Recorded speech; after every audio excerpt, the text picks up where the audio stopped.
નમસ્કાર મિત્રો, તમારું હાર્દિક સ્વાગત છે આપણી સૌની સહિયારી યુટ્યુબ ચેનલ સરસ્વતી એજીમાં. મિત્રો, હવે વાત કરવી છે પ્રથમ પરીક્ષા પેપર જે છે એનું મોડેલ પેપર જોવાના છીએ. એ પહેલાં ચેનલની અંદર પ્રથમ વખત આવ્યા છો તો ચેનલને સબસ્ક્રાઈબ જરૂરથી કરી લેજો અને બાજુમાં આપેલો બેલ આઇકોન છે એની અંદર ઓલ નોટિફિકેશન કરી દેજો. મિત્રો, આપણી ચેનલની અંદર 1,10,000 કરતાં વધારે મિત્રો જોડાઈ ચૂક્યા છે. તમામ મિત્રોનો ખૂબ ખૂબ દિલથી આભાર. મિત્રો, જે આપણે હવે વાત કરવાના છીએ તો એ પ્રથમ પરીક્ષાના પેપર છે. તમારા ધોરણના તમામ વિષયના મોડેલ પેપર આપણે બનાવીને મૂક્યા છીએ. તેની સાથે સાથે આ વખતે જે બોર્ડ દ્વારા તમારા પ્રશ્નપત્રની પરિરૂપ જે બહાર પાડવામાં આવેલું છે તેની પણ વાત કરવાના છીએ. તમારા વિભાગની અંદર કેવા પ્રકારના પ્રશ્ન પૂછાશે, ત્યારબાદ એક તમને અમે મોડેલ પેપર આપીશું. એ મોડેલ પેપર જે છે તમે જાતે સોલ્યુશન કરશો, જેના કારણે તમને ખ્યાલ પણ આવી જશે કે આ પ્રકારના પેપરની અંદર પ્રશ્ન પૂછાતા હોય છે. અને મિત્રો, એના આધારે તમે તૈયારી કરી અને પ્રથમ પરીક્ષા જે છે એમાં સારામાં સારું માર્કિંગ મેળવી શકો છો. તો હવે આપણે વાત કરીશું તમારા ધોરણનું જે આજનું પેપર છે એ પેપરની અંદર પ્રથમ જે બોર્ડ દ્વારા પ્રશ્નપત્રની પરિરૂપ બહાર પાડવામાં આવેલું છે તેની વાત કરીશું. અને ત્યારબાદ મિત્રો પાછળ આપણે સંપૂર્ણ એ જે પ્રકારના પ્રશ્ન પૂછાય છે એવા પ્રશ્નની ચર્ચા કરીશું, જે તમે એના સ્ક્રીનશોટ પાડી શકો છો અને ત્યારબાદ તમારી નોટબુકની અંદર જાતે સોલ્યુશન પણ કરી શકો છો. તો હવે આપણે જોઈએ તમારું આજનું આ પેપર.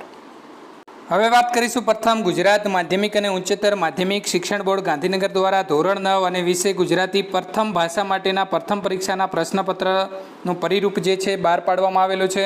મિત્રો, તમારો 2 કલાકનું પ્રશ્નપત્ર રહેશે અને કુલ ગુણ જે છે એ 50 રહેશે. પ્રથમ જો વિભાગ એની વાત કરવામાં આવે તો ગદ્ય વિભાગ 10 ગુણનો પૂછાશે.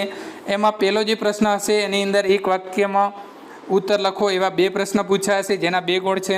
ત્યારબાદ ટૂંકમાં ઉત્તર લખો એક, અને બીજો પ્રશ્ન હશે એની અંદર અથવામાં આપેલો હશે તેના 2 ગુણ રહેશે, એટલે ટોટલ 4 ગુણ. અને ત્રીજો પ્રશ્ન જે છે સવિસ્તારથી જવાબ લખો, એની અંદર અથવામાં પ્રશ્નો આપેલા હશે જેના 4 ગુણ રહેશે. ત્યારબાદ વાત કરીશું વિભાગ બી. વિભાગ બીની અંદર પદ્ય વિભાગ રહેશે જેના મિત્રો 10 ગુણ છે. કાવ્ય પૂર્તિ કરવાની રહેશે.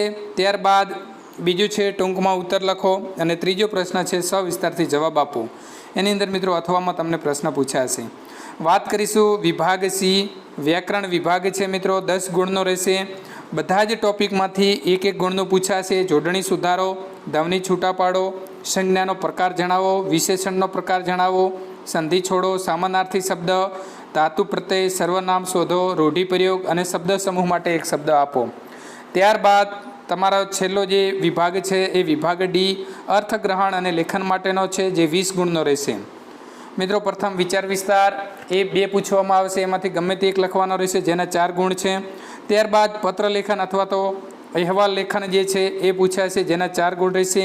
ત્યારબાદ ગદ્યાર્થ ગ્રહણ અથવા તો પદ્યાર્થ ગ્રહણ જે છે એ પૂછાશે જેની અંદર મિત્રો 4 ગુણ રહેશે.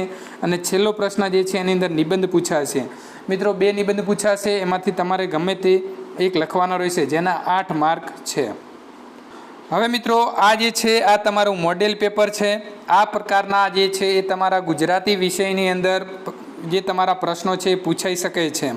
પ્રથમ વિભાગ એની વાત કરીશું. ગદ્ય વિભાગની આપણે વાત કરીએ પ્રમાણે પ્રથમ એક વાક્યમાં ઉત્તર લખો. તો જે તમારો પાઠ ચોરી અને પ્રાયશ્ચિત છે એ પાઠનો સાહિત્ય પ્રકાર જણાવવાનો છે. બીજો જે છે એ પ્રશ્ન છે ગોપાળ બાપા મારડ શા માટે ગયા હતા, એનો જવાબ લખવાનો છે.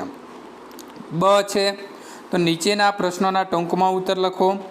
લોકો અમરત કાકીની કઈ બાબતની પ્રશંસા કરતા. અને બીજો પ્રશ્ન છે કે અમેરિકાના ખેલાડીઓને લેખકે કઈ ચેલેન્જ કરી હતી. અથવા તો એ જો તમને ના આવડતો હોય તો તમે કાગડા અને બગલાના દ્રષ્ટાંતથી વિનોબાજી શું સમજાવે છે એ પણ લખી શકો છો. પ્રશ્ન કની વાત કરીએ તો નીચેના પ્રશ્નોના સવિસ્તાર ઉત્તર લખો. મિત્રો, અહીં 2માંથી ગમે તે એક લખવાનો છે. પ્રથમ પ્રશ્ન છે ભારતીય સંસ્કૃતિની સિદ્ધિ નિબંધમાં વિનોબાજીએ ભારતીય સંસ્કૃતિની કઈ કઈ વિશેષતાઓ દર્શાવી છે.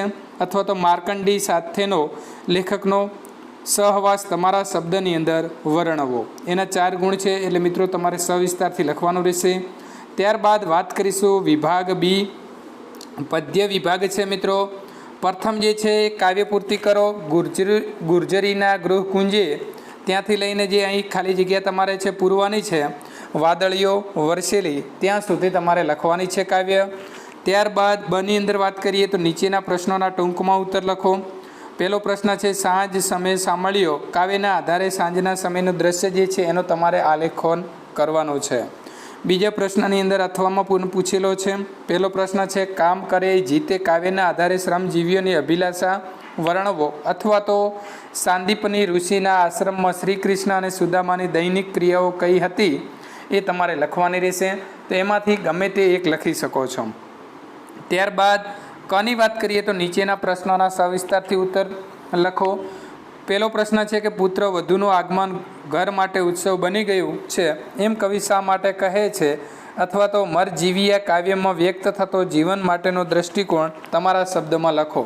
તો મિત્રો 4 ગુણનો પ્રશ્ન છે એટલે એના આધારે તમારે સવિસ્તારમાં જવાબ લખવાનો રહેશે. ત્યારબાદ વિભાગ સીની અંદર વાત કરીએ તો વ્યાકરણ વિભાગ છે. પહેલો પ્રશ્ન જોઈશું. તો પહેલા પ્રશ્નની અંદર પહેલો પ્રશ્ન છે કે આપેલો શબ્દની જોડણી સુધારીને લખો. ગૃહ કુંજે અને આધ્યાત્મિક જે છે એને તમારે સુધારો કરીને લખવાનો છે. બીજો પ્રશ્ન છે નીચે આપેલા શબ્દના ધ્વનિ છૂટા પાડો. તો બ્રહ્માંડ જે છે એને તમારે છૂટું પાડવાનું છે.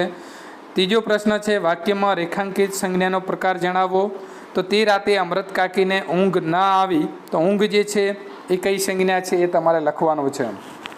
ત્યારબાદ પ્રશ્ન નંબર 4 જે છે એમાં વાક્યમાંથી વિશેષણ શોધી અને તેનો પ્રકાર તમારે લખવાનો છે. મિત્રો વાક્ય આપેલું છે. પ્રશ્ન નંબર 5 જે છે સંધિ છોડો અને સંધિ જોડો. જે શબ્દ આપેલા છે એના તમારે સંધિ છૂટા પાડીને જોડવાના છે. ત્યારબાદ શાશ્વત શબ્દ જે છે એનો સમાનાર્થી શબ્દ કયો થાય છે. નીચે અ બ અને ક આપેલા છે એમાંથી જોડવાનો છે. પ્રશ્ન નંબર 7ની વાત કરીએ તો નાશ ધાતુને ઠ પ્રત્યે લગાવીને નવો શબ્દ જે છે એ તમારે બનાવવાનો છે. ત્યારબાદ આગળ વાત કરીશું. પ્રશ્ન નંબર 8 આપેલા વાક્યમાંથી સર્વનામ શોધો.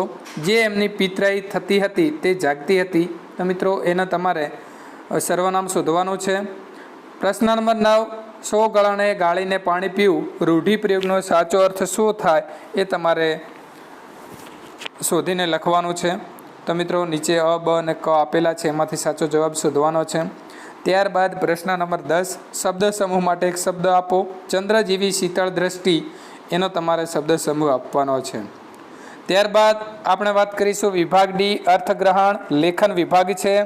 તો અહીં આપણને અથવામાં એટલે કે 2 કાવ્ય પંક્તિઓ આપેલી છે જેનો તમારે વિચાર વિસ્તાર કરવાનો છે. પ્રતિજ્ઞા વિનાનું જીવન પાયા વિનાની ઇમારત જેવું છે અથવા તો ગઈ સંપત સાંપડે ગયા વળે છે વહાણ ગત અવસર આવે નહીં ગયા ના આવે પ્રાણ. તો આ જે વિચાર વિસ્તાર છે બંનેમાંથી ગમે તે જે તમને એક આવડતો હોય એ કરવાનો રહેશે. ત્યારબાદ આગળ વાત કરીશું મિત્રો પત્ર લેખન અથવા તો અહેવાલ લેખન.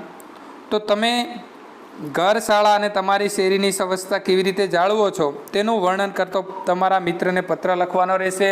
તો મિત્ર સંપૂર્ણ પત્ર જે તમે પદ્ધતિથી લખવાનું છે સરનામું પ્રતિ કરીને એ તમામે તમામ લખી અને તમારી શેરીની તમારા ઘરની ને શાળાની અવસ્થા કેવી રીતે રાખો છો એ સમજાવતો પત્ર તમારા મિત્રને લખવાનો છે. અથવા તો તમારી શાળાની અંદર યોજાયેલ વૃક્ષારોપણ દિનની ઉજવણીનો અહેવાલ આશરે 100 શબ્દની અંદર લખવાનો રહેશે. મિત્રો ત્યાર પછી આપણને એક અહીં ફકરો આપેલો છે.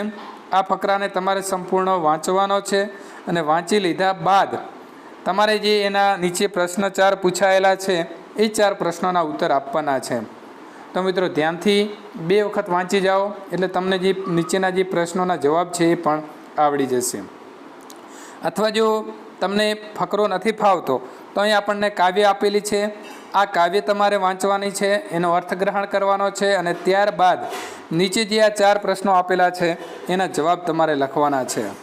ત્યારબાદ આગળ વાત કરીશું મિત્રો. તો અહીં આપણને મુદ્દાઓ આપેલા છે તેના આધારે નિબંધ લખવાનો છે. તો અહીં નિબંધ જે છે માતૃપ્રેમ અને બીજો છે પરિશ્રમ એ જ પારસમણી. તો મિત્રો આ નિબંધ છે અને અહીં આપણને એના જે પોઈન્ટ્સ આપેલા છે એટલે કે મુદ્દાઓ છે એનો ઉપયોગ કરીને આપણે સરસ મજાને જે છે નિબંધ લખી શકીએ છીએ. મિત્રો વર્તમાન પરિસ્થિતિને આધારે રાખીને અત્યારના પણ જે અલગ છે એ પણ નિબંધ પૂછાઈ શકે છે. મિત્રો આવી જ રીતે બધા વિષયના મોડેલ પેપર મેળવવા માગો છો તો ચેનલ સાથે જોડાયેલા રહેજો અને જો તમને અમારું કામ પસંદ આવ્યું છે તો વિડીયોને લાઇક કરવાનું ભૂલશો નહીં.